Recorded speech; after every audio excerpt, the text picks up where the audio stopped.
Okay, for those of you guys working on Sebrings, I'm going to save you a lot of swear words. So listen carefully when I tell you this.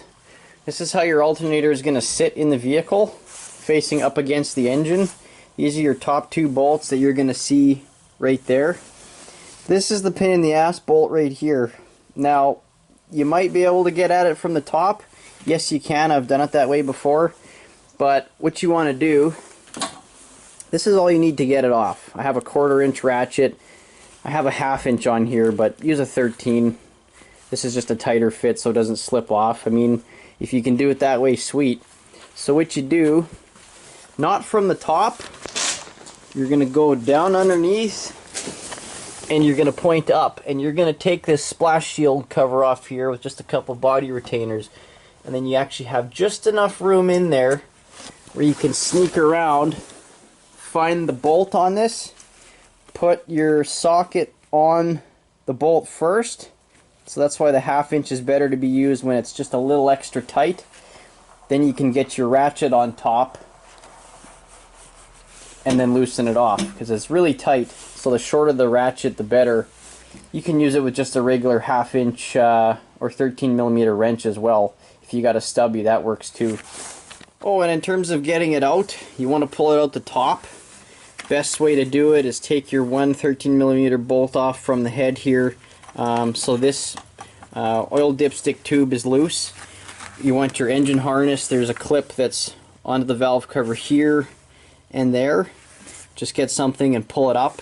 And also down low here, there's going to be a connector that goes in and connects onto the AC condenser there, and that's where you have your pressure cutout switch.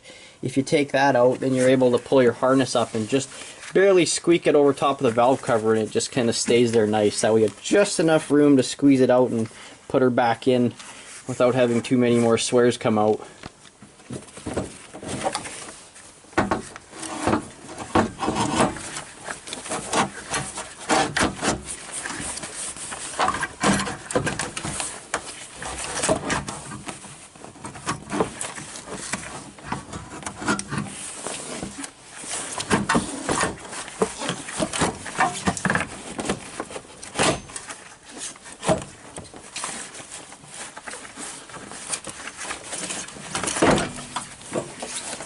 There, now she's in the slot. Just gotta get the bolts in.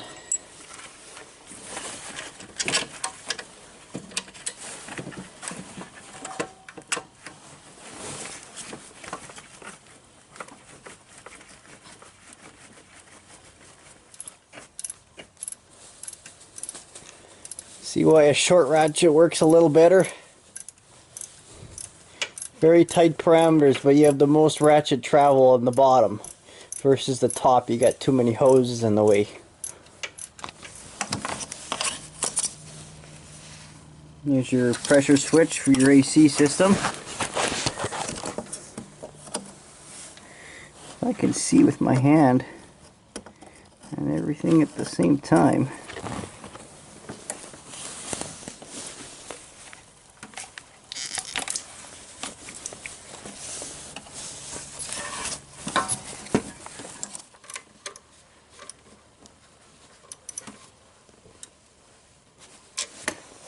Don't go too tight with that one.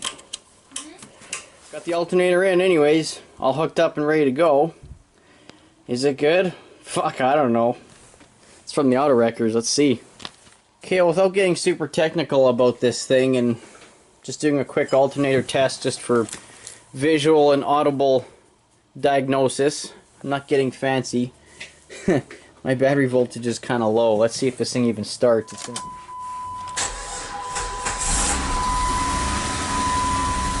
Ooh, just barely. Okay, so you're looking for a battery light,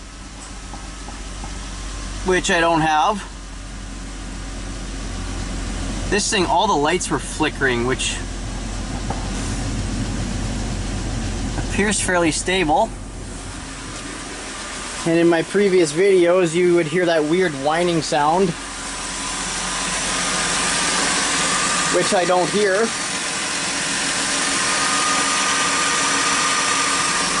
Last but not least, my voltage is good. Okay, so alternator's out of the way. Let's move on to the shift solenoid pack.